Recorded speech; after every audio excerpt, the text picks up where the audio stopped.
Before we begin, take a moment to like this video, subscribe to the channel, and turn on notifications, because stories like this rarely get told with honesty. Ringo Starr is remembered as the smiling Beatle, the gentle presence, the man who brought warmth and humor to the most famous band in history. To the world, he was peace, laughter, and simplicity. But that image hides a much heavier truth. Behind the smile lived a man shaped by abandonment, insecurity, and betrayals that never fully healed. Ringo didn't explode in interviews or attack others publicly.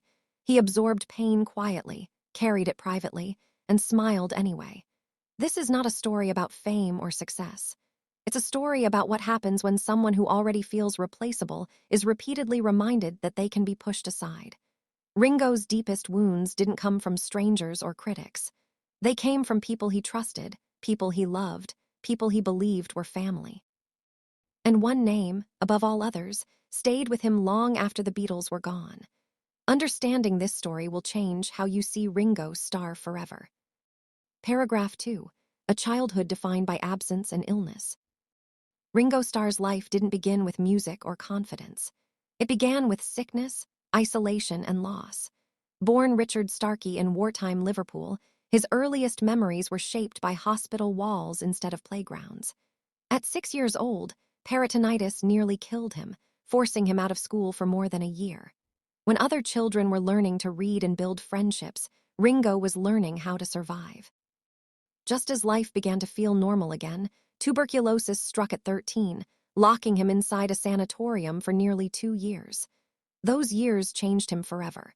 He fell far behind academically, became quiet, withdrawn, and painfully aware that he didn't belong.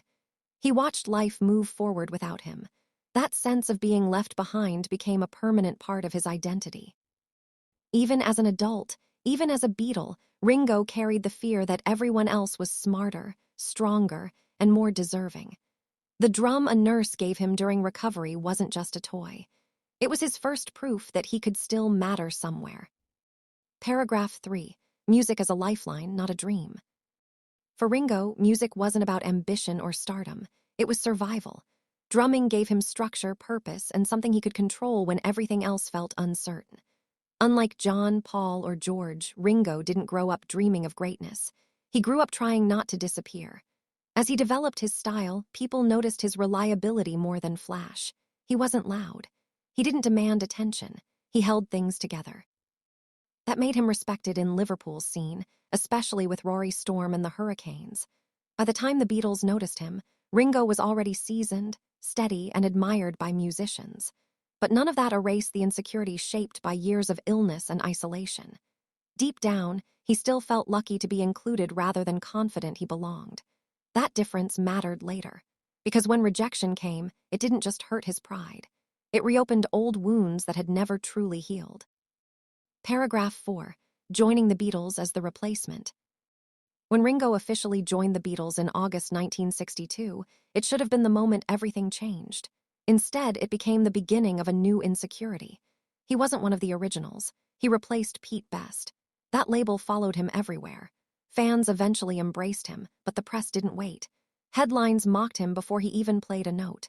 Critics dismissed his talent without listening. Inside the band, Ringo immediately sensed the hierarchy. John and Paul were the creative center. George was fighting for recognition, and Ringo was expected to smile, keep time, and not ask for much.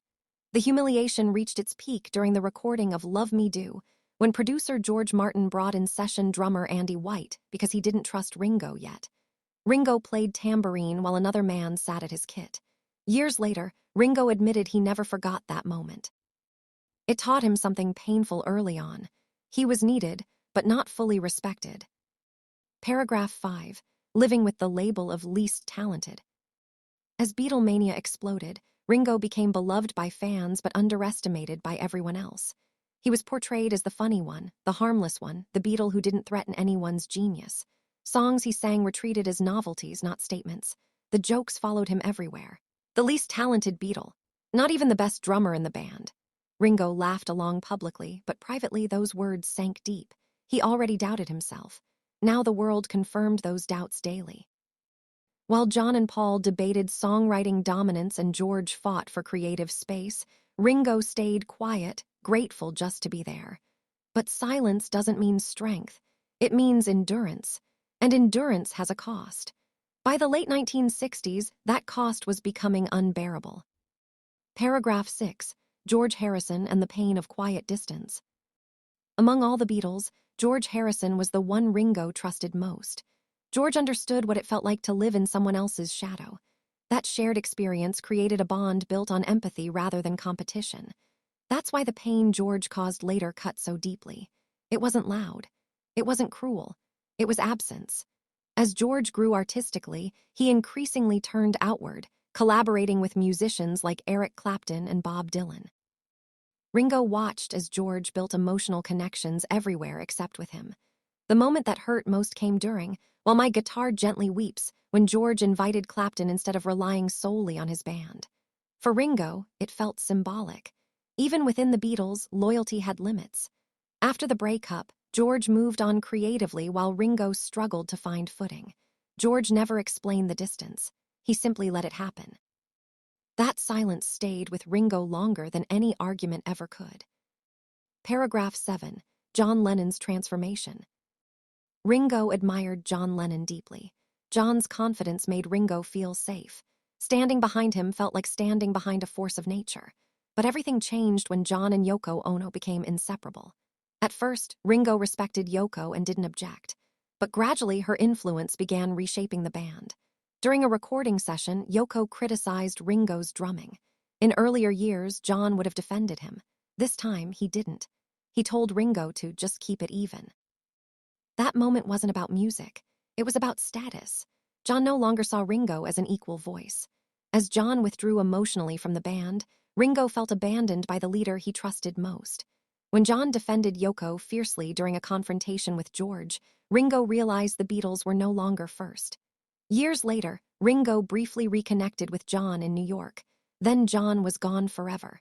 That chapter ended without closure. Paragraph 8. Paul McCartney's perfectionism. Paul McCartney was brilliant, driven, and relentless. After Brian Epstein's death, Paul stepped into a leadership role to save the band. Instead, his control slowly suffocated it. In the studio, Paul micromanaged everything, including Ringo's drumming. For someone already insecure, this was devastating. During the White Album sessions, Paul repeatedly corrected Ringo, then sat at the drum kit himself to demonstrate how it should be played. That moment broke something inside Ringo. It echoed the humiliation of being replaced years earlier. Ringo walked out saying, "You don't need me anymore." He left for 2 weeks. Flowers and apologies followed, but the damage was permanent. He returned, but the trust never fully did. Paragraph 9. Outsiders who reinforce the pain. Outside the Beatles, Ringo encountered people who reinforced his bitterness toward the industry. Jim Morrison disgusted him, not out of jealousy, but principle. Ringo saw Morrison's chaos as wasted talent. Peter Sellers dismissed him coldly during the Magic Christian, reminding him to stick to the drums. Mick Jagger represented ego and excess. Even Keith Moon, though a friend, exhausted Ringo with reckless behavior. These men didn't cause Ringo's deepest pain, but they reminded him how often he was underestimated and dismissed. Paragraph 10. Alan Klein enters the picture. After Brian Epstein died, the Beatles were vulnerable. That's when Alan Klein appeared. Confident, aggressive, promising solutions. John trusted him. George followed. Ringo, exhausted and desperate for stability, signed too. Klein studied their weaknesses carefully. He exploited every crack. He turned disagreements into wars. When Paul refused to sign, Klein encouraged the others to move forward without him. Lawsuits followed. The band collapsed. Only later did Ringo understand the truth. It took years for Ringo Starr to fully understand what Alan Klein had actually done to the Beatles. And by the time the truth became undeniable, the damage was already beyond repair. At first, Klein didn't look like a villain. He looked like a solution. He spoke with confidence, promised protection, and claimed he could restore order after Brian Epstein's death left a vacuum no one knew how to fill. Ringo, who hated conflict and craved stability, wanted desperately to believe him. But as lawsuits piled up, friendships turned hostile, and conversations became legal battles instead of music sessions, Ringo began to feel a deep sickness of regret. This wasn't creative tension anymore. This was warfare. The band that once shared jokes, hotel rooms, and dreams was now communicating through lawyers. Ringo slowly realized that Klein hadn't just failed them financially, he had turned their emotional fractures into permanent breaks. What hurt most was knowing he had helped enable it by signing on. The guilt didn't scream. It settled quietly, like a weight that never lifted. Ringo had survived illness, mockery, and exclusion, but this felt different. This felt like being tricked into destroying the one place where he truly belonged. John, Paul, and George hurt Ringo in different ways, but those wounds came from family, and family wounds, while painful, can sometimes soften with time. Alan Klein was different. He wasn't bound by shared history, love, or loyalty. He was an outsider who entered at the band's most fragile moment and left it in ruins. That is why Ringo could never forgive him. Klein didn't misunderstand them. He studied them. He identified John's volatility, Paul's need for control, George's resentment, and Ringo's longing for peace, and used each weakness as a weapon. To Ringo, that wasn't mismanagement. That was betrayal with intent. Years later, when Klein was fired and investigated, Ringo felt no satisfaction, only emptiness. Accountability came too late. The Beatles were already gone. Unlike the conflicts with John, Paul, or George, which were born from emotion and exhaustion, Klein's damage felt calculated.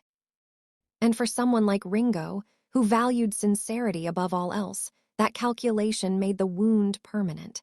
He could make peace with flawed brothers. He could not make peace with someone who profited from their destruction.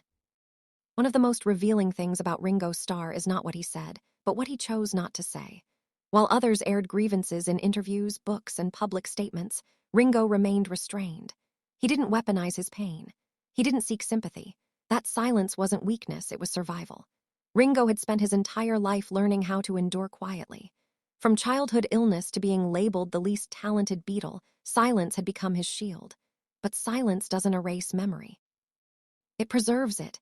Every time the Beatles' breakup was discussed, every time history was rewritten, Ringo carried the unspoken truth that one wrong decision, one misplaced trust, helped end everything. He never shouted about it. He simply carried it. And that burden shaped how he moved through the rest of his life, with caution, humility, and an unshakable desire to avoid conflict at all costs. In later years, Ringo Starr became a symbol of peace, sobriety, and emotional balance. He spoke openly about choosing happiness, letting go of anger, and living with gratitude. But peace is often misunderstood. Peace does not mean forgetting what hurt you. It means choosing not to let it consume you. Ringo forgave where he could. He softened with Paul. He honored John. He respected George. But Alan Klein remained a name that never lost its sting. That difference matters. Because it reveals something deeply human about Ringo. He wasn't bitter. He was careful. He understood that some wounds teach lessons instead of closing. The lesson Klein left behind was simple but painful. Trust must be earned, especially when everything you love is at stake. Ringo learned that lesson too late for the Beatles, but not too late for himself. Ringo Starr's story is not about who shouted the loudest or who wrote the most songs. It's about endurance. It's about a man who survived illness, insecurity, and loss, only to watch the family he finally found fall apart from the inside. Each figure in this story left a mark. John with his transformation, Paul with his control, George with his silence. But only one man stood outside that brotherhood and tore at its weakest seams. That is why Ringo's resentment lingered there the longest. Now that you know the full story, who do you believe hurt Ringo Starr the most? John, Paul, George, or Alan Klein? Share your thoughts in the comments.